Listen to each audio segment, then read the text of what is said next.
Once again, questions start lining up so that we can kind of get through them. I want to make sure we're good. Now, this is what you're going to do, because we do it here at Scarefest all the time. If you can, please stand up and scream for the cast of The Lost Boys. Billy Ward,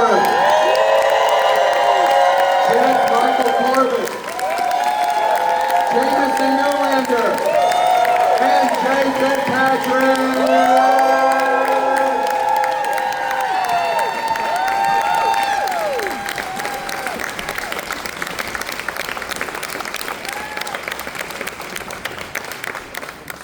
Make yourselves comfortable, have a drink, sit down.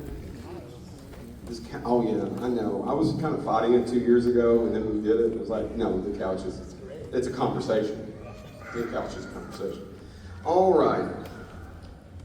Guys, I always try to do the first question, and I always try to do something that is different, that hasn't been asked 4,000 times. But the director of this movie, I never met, but I have a half a dozen good stories about, and I never met. And they're all hilarious. What's your favorite Joel Schumacher story? That's a good question. Yeah, you got it? Go for it. Who wants to go first? Anybody? I don't know if I have a favorite, but there was certainly with Joel and me particularly. I was the youngest, 9, 10, and there was a scene that I did. Laddie comes out of the bed. Holy shit! It's the Attack of Eddie Munster, right? And I did so I did the scene, and it went off well. And then we take 2.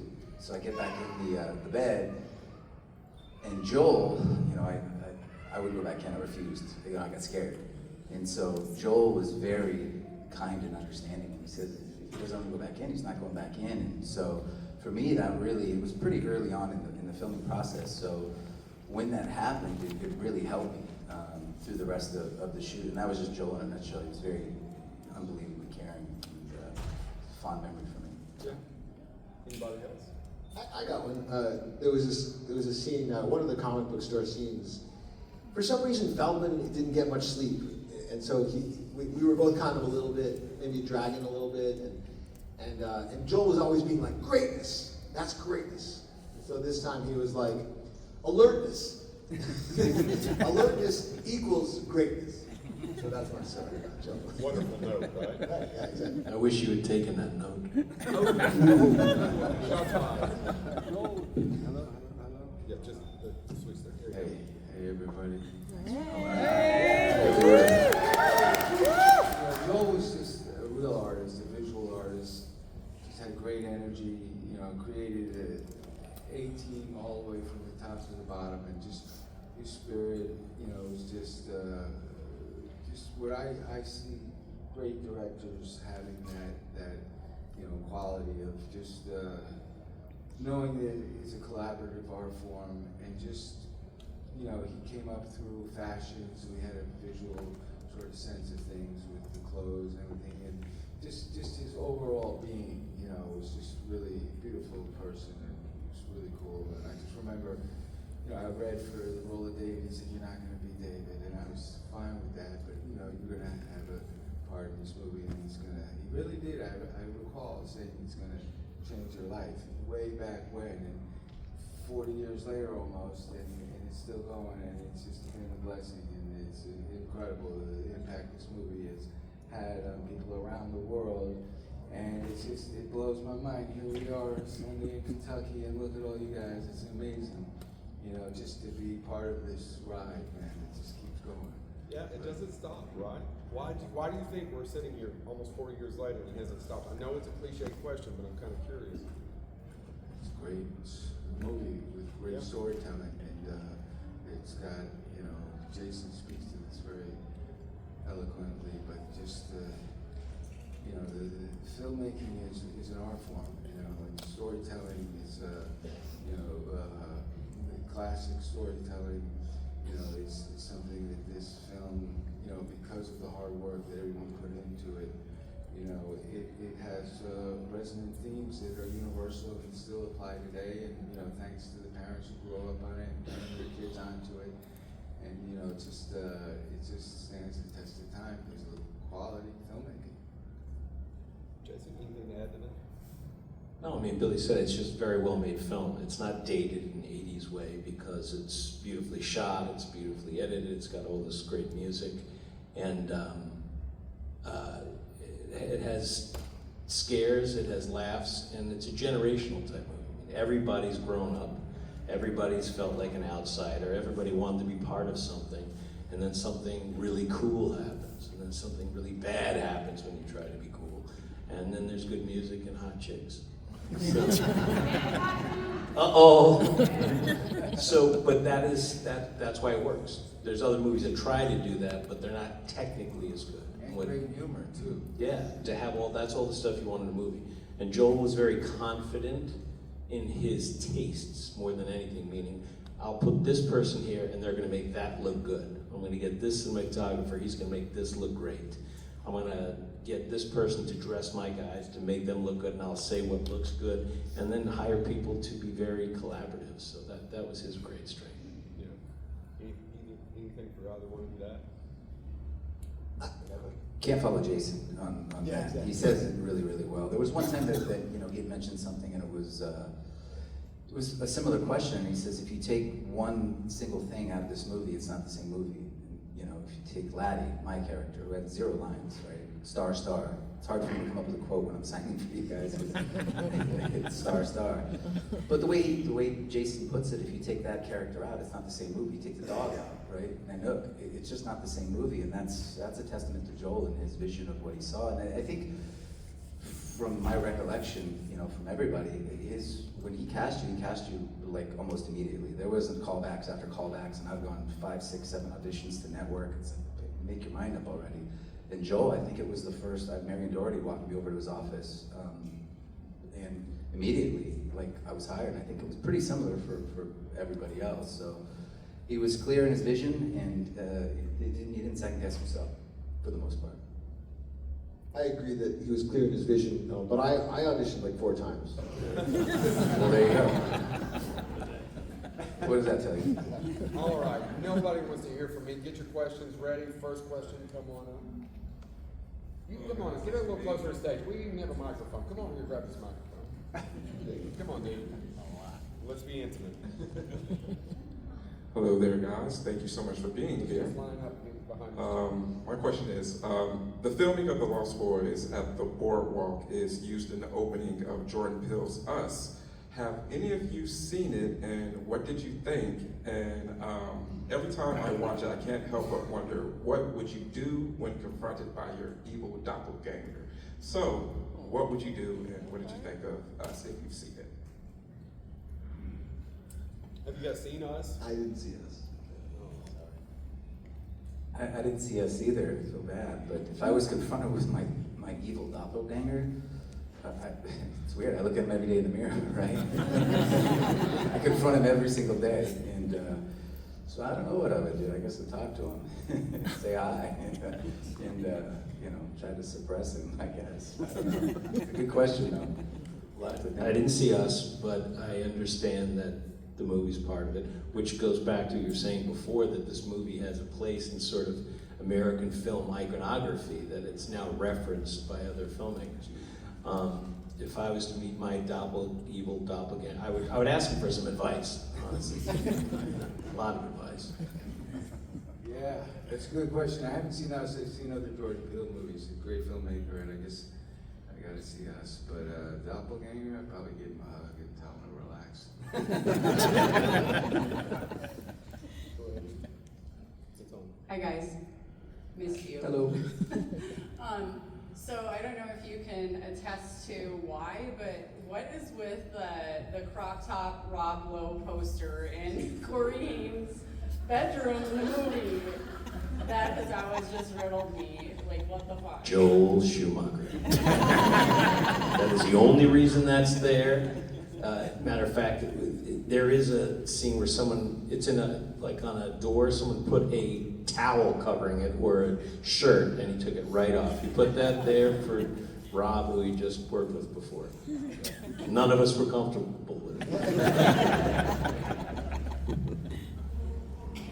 Hey guys, so I would like to know if you have a favorite favorite scene in, you see my shirt? You like it? I'm repping. No, if you had a favorite scene in the movie to shoot and what it was.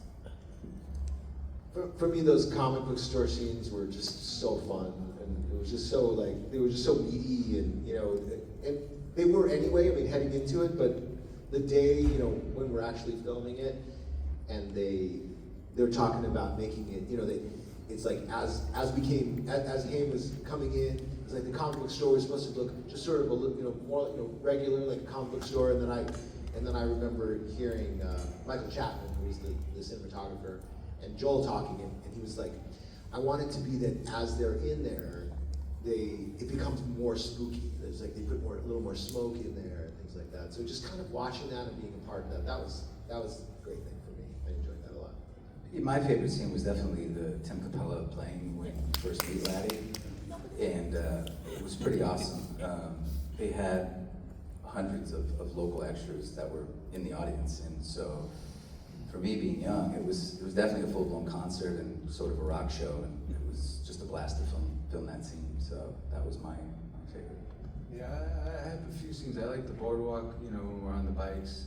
And I like the video store when we came in because I didn't really have anything to say. And I knew we were coming in to scare them, and just having Brooke there, and the carousel scene. But the come down scene after the first feed was really cool. We shot that in Burbank at the soundstage, and the wind was blowing, and we had just had a big feast, and it was just a lot of fun. All those. It's a blur, right? It's a blur. Yeah. Okay, 3 questions, Jameson. I'm going to ask the same question again. What was your favorite part and least favorite part during filming? The second one is, who knew Joel the best and knew what direction he wanted to go in? And what is the one thing you have with your movie character? One thing we have in common with the movie character? Yes. Okay, that's a lot of questions. Let's start with the one thing you have in common with the movie character, one at a time, if you don't mind. We look exactly alike.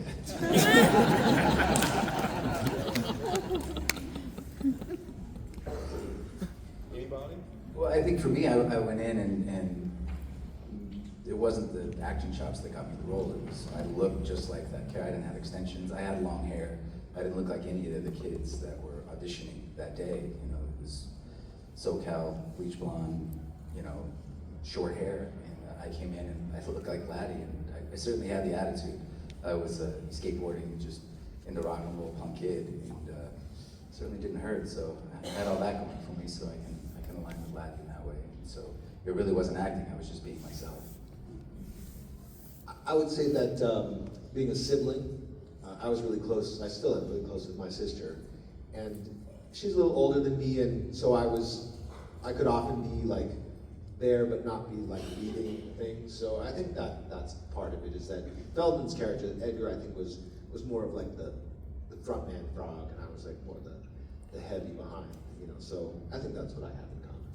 Where'd you go? Oh, there you are. Good question, Samantha. For me, I can be extroverted, but most of the time I'm more introverted, more reserved, so that sort of fed into my character to just not be too verbal and, mysterious, I guess. And what was the other Joel question? Who knew Joel the best and knew what direction he wanted the film to go in? Yeah, which one of you all knew Joel the best? I may have known him the best because I said this before in interviews.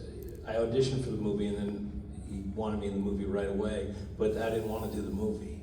So he spent about 6 weeks trying to convince me to do the movie, so I got to know him that way, and about the direction that he wanted to go. And people always say, well, why wouldn't you want to be in the Lost Boys? Well, it's 1986, there is no Lost Boys. The script is not very good, it's barely there, so it's all these ideas of what he said he wanted it to be.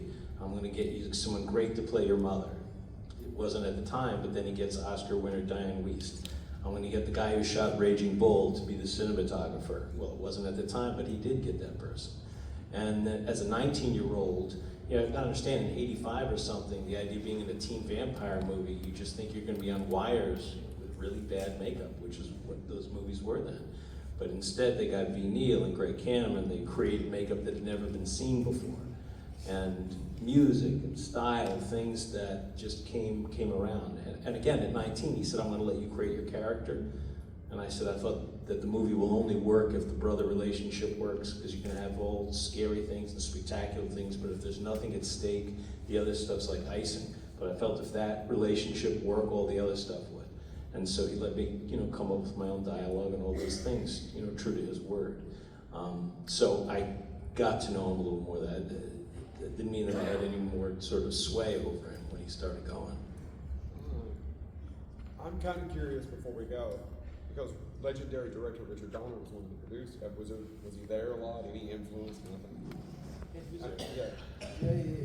Dick Donner was great. I don't know. Some people know they said he directed. Did he direct or produce Lethal Weapon? He directed all the Lethal Weapon. Yeah. If you guys don't know who Dick Donner is, Richard Donner directed the original Superman, Lethal Weapon, Lady Hawk, The Omen. Goonies, The Omen. Yeah, he would roll up in his Bentleys or Rolls Royces, and he was cool. He was so cool.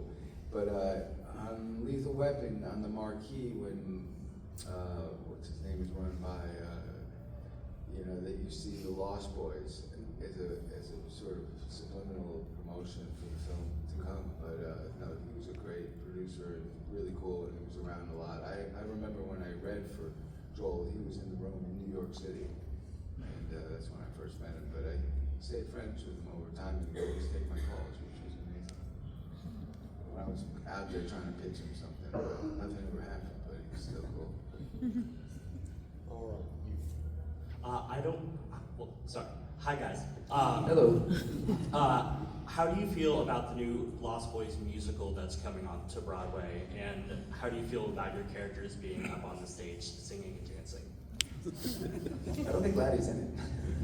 That's what I'm upset about, is that the character of Laddie is not in it. But I don't know too much about it, but I did see a clip on TikTok someone sent me. I'm not really on TikTok, but and it was Slash playing to one of the songs. I thought that was pretty cool. So I guess he's part of the music. But I look forward to it. The thing for me is that you never know with the Broadway musical. Is it going to be great? Is it going to tank? But I was talking to someone and they said, you know what? That'll make me go to a Broadway musical, and Lost Boys on Broadway. And I was like, okay, well that's good. I dig that. Trying to get into that.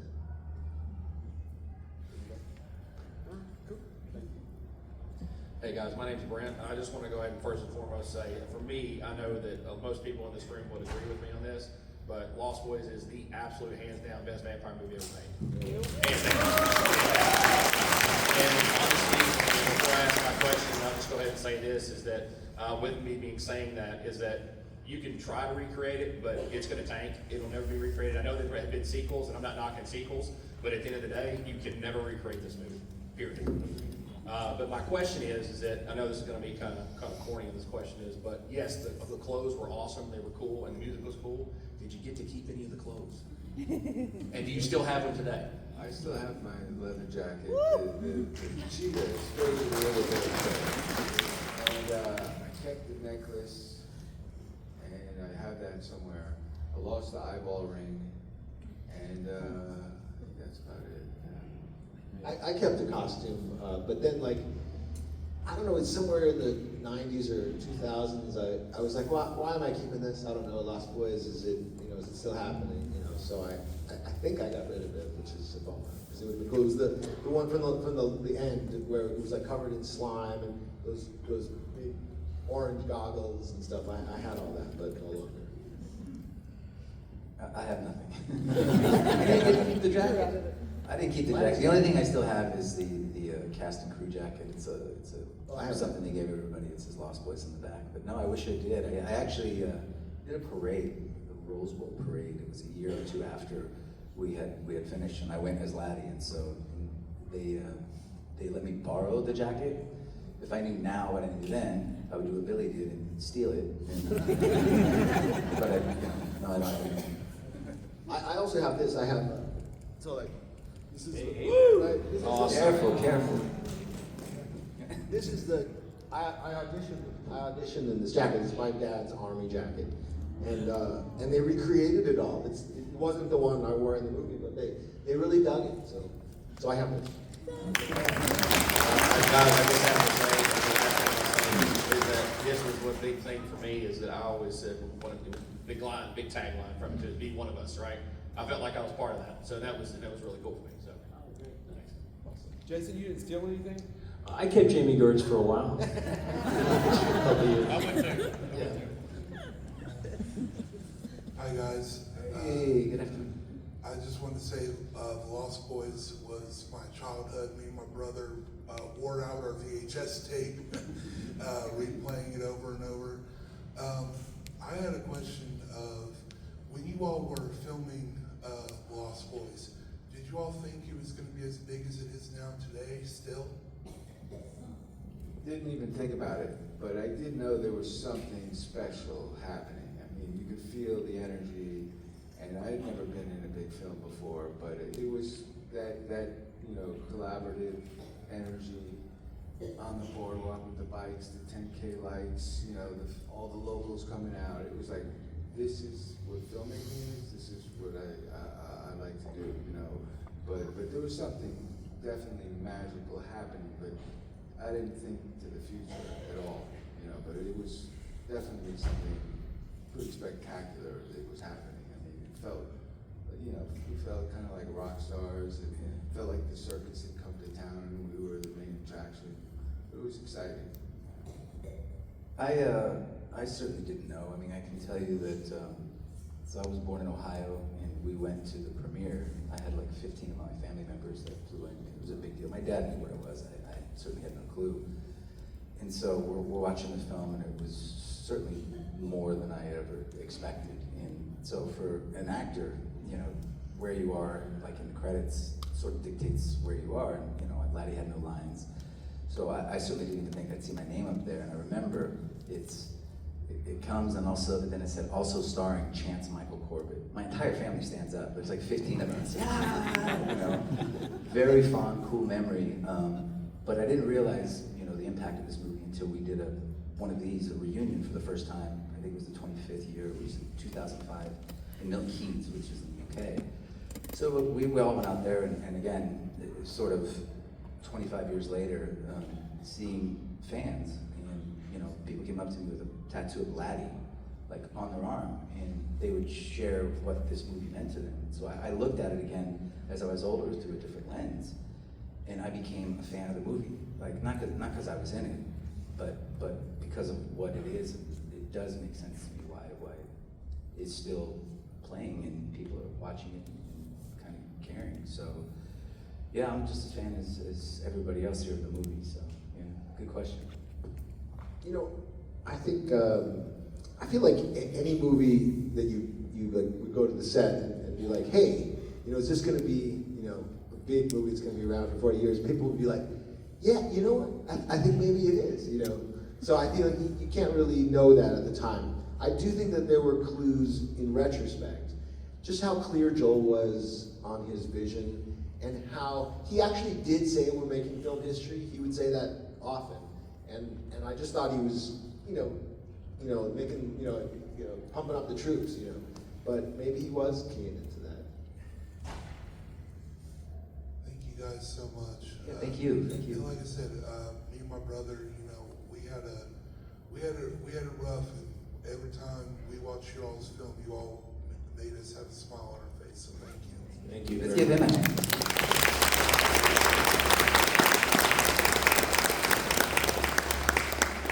Hello. Echoing some similar sentiments. I've watched this movie ever since I can remember. So, just to stand here, I'm very grateful. But this movie is so iconic for all of the different lines and scenes that happen. I was curious if you guys had a favorite line in the movie, or if anybody ever quotes lines to you all incessantly. Maybe a least favorite for that reason. I don't know.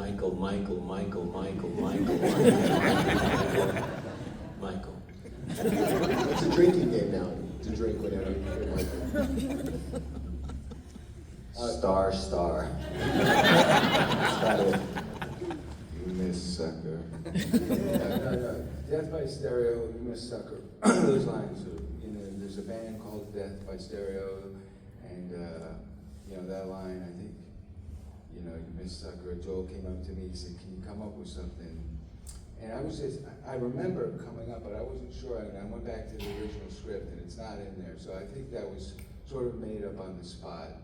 And yeah, that line seems to be the line that has stuck with me. But it's hard to say and write on people's things because I feel bad, but they want to hear it, so. You know, that Eddie Monster line, you know, for me, that's what people always quote to me. And the cool thing about that line is that Joel came up with that the night before we filmed it.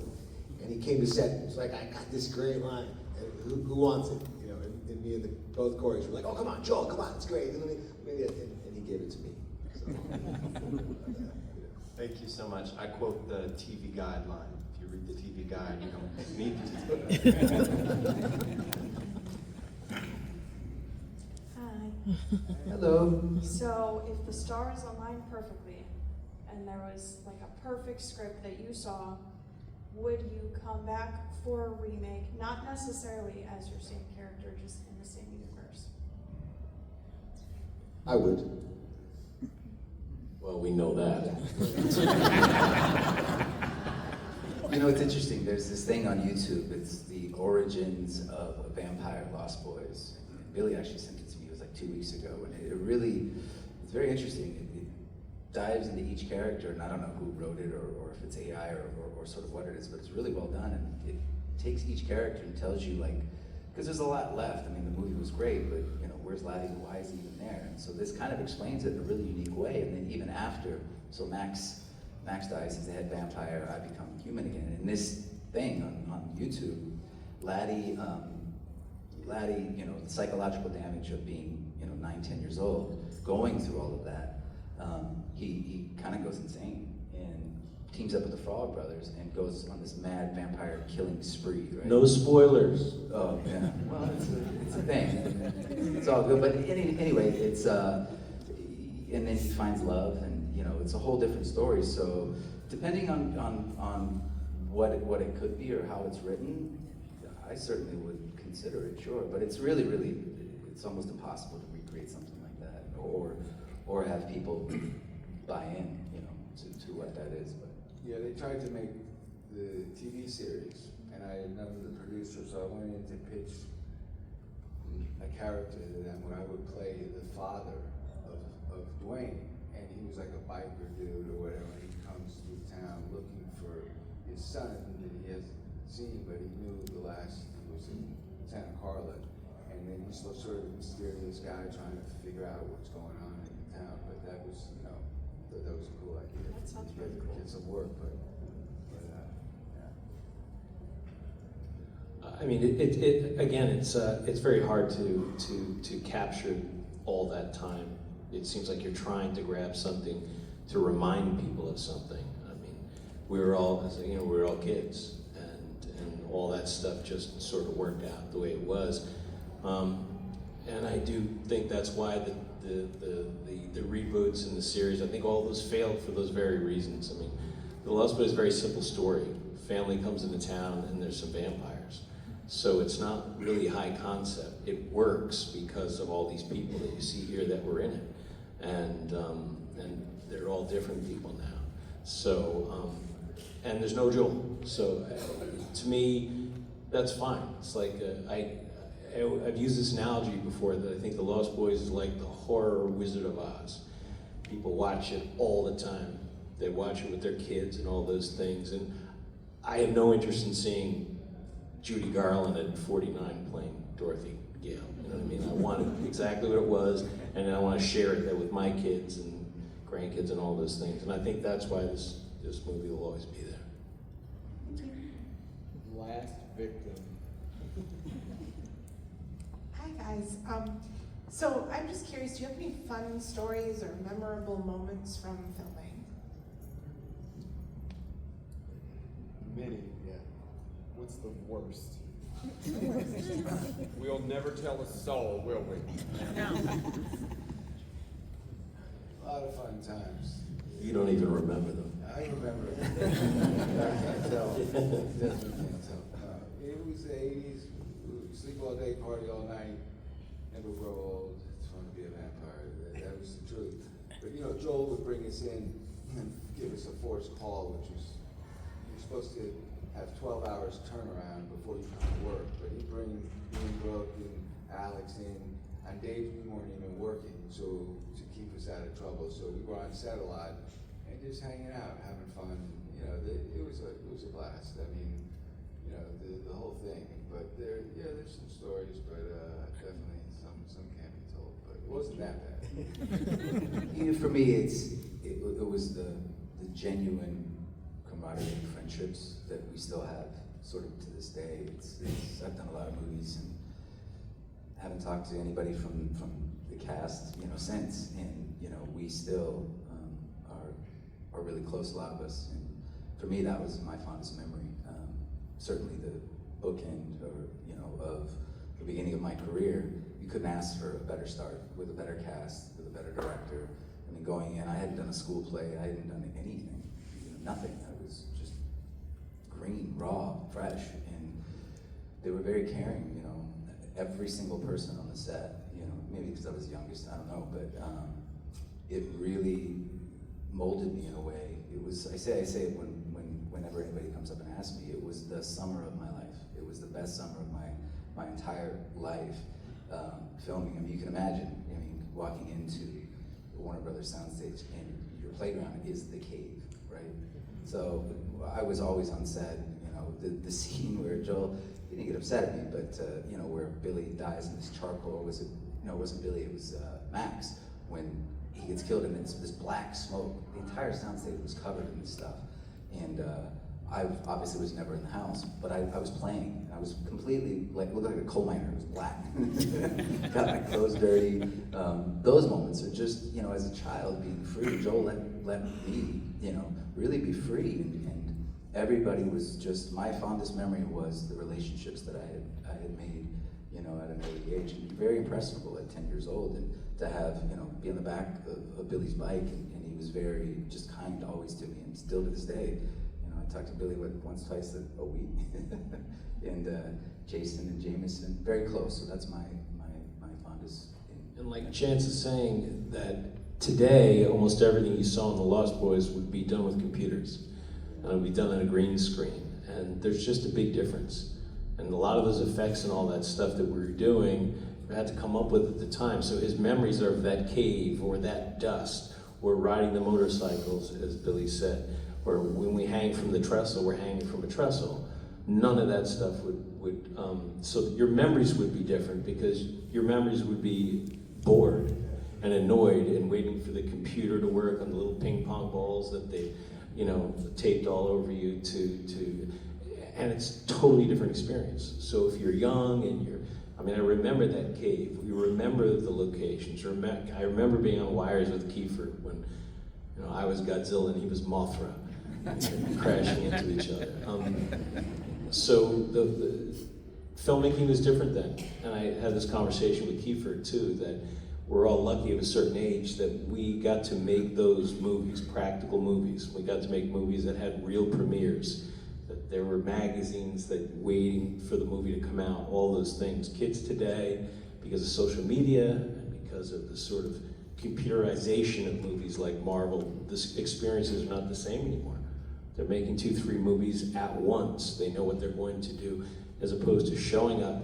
We're going to do this. We're going to try to make this something that hasn't been done, and then you put it out there and see what happens. That's not the world of an actor anymore. So we were very fortunate with that. And speaking to what Jameson was talking about, the relationships and the bonds, and I'm just thinking about it, and you know, it's really because of you guys and the appetite that you guys have for this film that has brought this family together, because I didn't know Jason back then, really. I've gotten to know Jason, he's amazing. I love him, and Alex too. I mean, we knew each other. I'm going to see Alex on Broadway next week. You know, because of you guys and your love for this film, you have brought us back together to cultivate and build a deeper bond than we ever had. We have that memory, but we've really gotten to know each other over the last 20 years because of you guys. But, you know, I was just thinking about that, and thank you, you know.